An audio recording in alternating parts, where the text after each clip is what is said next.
ശബരിമലയിൽ മഴയെ വകവയ്ക്കാതെ തീർത്ഥാടക പ്രവാഹം. ചുഴലിക്കാറ്റും മഴയും മൂലം തമിഴ്നാട്, ആന്ധ്ര എന്നിവിടങ്ങളിലെ തീർത്ഥാടകരുടെ വരവ് കുറഞ്ഞു. പമ്പ സ്നാനം നടത്തുന്ന വിവിധയിടങ്ങളിൽ നിയന്ത്രണവും ഏർപ്പെടുത്തി. ശബരിമലയിലും പരിസര പ്രദേശങ്ങളിലുമായി ശനിയാഴ്ച തുടങ്ങിയ മഴ ഇപ്പോഴും ഇടവിട്ട് തുടരുകയാണ്. എന്നാൽ പ്രതികൂല കാലാവസ്ഥയിലും മലചവിട്ട് ദർശനം നടത്തുന്ന തീർത്ഥാടകരുടെ എണ്ണത്തെ ഒരു തരത്തിലും ഇത് ബാധിച്ചിട്ടില്ല.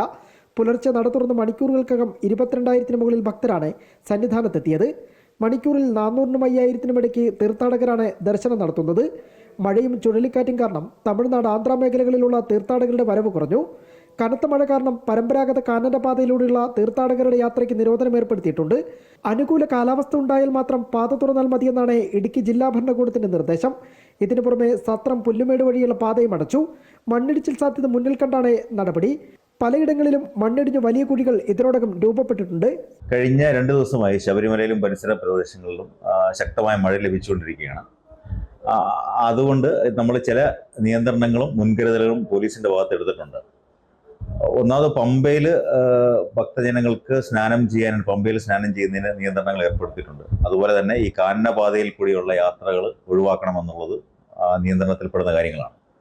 അതുപോലെ തന്നെ പുൽമേട് വഴി വരുന്ന യാത്രകളും ഇപ്പോൾ നമ്മൾ നിയന്ത്രണം ഏർപ്പെടുത്തിയിട്ടുണ്ട്.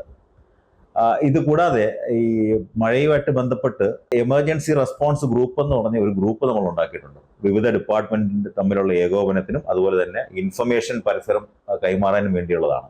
പരമ്പരാഗത കാനനപാതയിൽ കുടുങ്ങിയ ഭക്തരെ KSRTC പ്രത്യേക ക്രമീകരണം ഏർപ്പെടുത്തി പമ്പയിലെത്തിച്ചു. അതേസമയം പമ്പ അടക്കമുള്ള നദികളിൽ ഇറങ്ങുന്നതിനും നിയന്ത്രണമുണ്ട്. അപകട സാധ്യത മുന്നിൽ കണ്ട് സ്നാനഘട്ടം ചെയ്യുന്ന പലയിടങ്ങളിലും വടം കെട്ടി തിരിച്ചിട്ടുണ്ട്. നിലവിൽ വരും ദിവസങ്ങളിലും മഴ മുന്നറിയിപ്പ് നിലനിൽക്കുന്നതിനാൽ പോലീസിന് പുറമെ ദുരന്ത നിവാരണ സേനാ വിഭാഗങ്ങളടക്കം സ്ഥിതിഗതികൾ നിരീക്ഷിച്ചു വരികയാണ്. അമൃത ന്യൂസ്, സന്നിധാനം.